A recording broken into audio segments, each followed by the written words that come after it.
There's a specific moment, not a specific amount of money, a moment where your brain flips a switch and stops thinking like someone who's broke. It doesn't happen when you hit six figures. It doesn't happen when you buy a house. Most people go their entire lives without ever hitting it, even people who technically have money. And the strange part is, it has almost nothing to do with your bank balance. My name is David, and I spend way too much time thinking about money and the psychology behind why some people escape scarcity thinking while others stay stuck in it no matter how much they earn.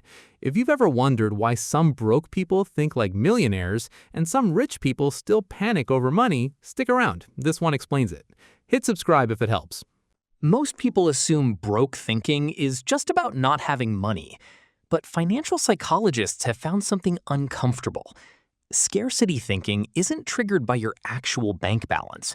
It's triggered by a single question your brain asks over and over every single day. And the moment you stop asking that question, regardless of your income, is the moment everything changes. Here's the question. Can I afford this? Sounds harmless, responsible even. But here's the problem. When that question runs constantly, in the background, for every decision, no matter how small, your brain stays locked in what researchers call scarcity mode. And scarcity mode does something specific to your thinking. It narrows your focus entirely onto the present. You stop being able to think clearly about next year because your brain is fully occupied surviving this week. The exact moment your brain flips isn't when the answer to, "Can I afford this?" becomes yes. It's when you stop needing to ask the question at all, because you've built systems that already answered it in advance. Here's where it gets interesting. Researchers at Princeton ran a study showing that financial scarcity temporarily lowers a person's effective cognitive function by roughly 13 IQ points, comparable to losing an entire night's sleep. Not because poor people are less capable, because constantly calculating, "Can I afford this?" consumes real mental bandwidth, leaving less available for everything else. Now flip that around. Say you automate your bills, automate a fixed weekly spending allowance, and automate your savings, all decided once, in advance.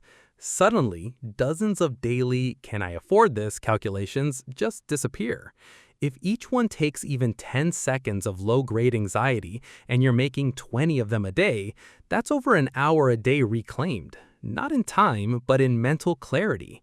Multiply that by a year and you've recovered the cognitive equivalent of weeks of clear thinking most people never get back. This switch can flip at $500 in the bank just as easily as at $50,000. Because it's not about the amount, it's about whether the amount is assigned. Someone with $50,000 sitting in one account asking, "Can I afford this for every purchase?" is still in scarcity mode. Someone with $500 split into bills, food, and spend guilt-free envelopes has already answered the question before the day even starts. One has more money and less peace. The other has less money and total clarity. This is the actual difference between people who escape scarcity thinking and people who don't. It's not their income, it's that they stopped treating every purchase as a fresh decision requiring fresh math. They pre-decided, once, calmly, in advance, instead of anxiously 50 times a day. Your brain isn't built to make good decisions under repeated pressure. It's built to make one good decision, one time, and then rely on it. Now, don't mistake this for stop thinking about money entirely. That's not freedom, that's denial, and it usually ends in debt. The goal isn't zero awareness, it's zero relitigating. Decide your numbers once, review them monthly, and stop bringing them back up every single day. So the exact moment your brain stops thinking like a broke person isn't the dollar amount at all. It's the moment you stop asking, "Can I afford this?" 50 times a day, because you already decided the answer last week with a clear head before the moment ever showed up.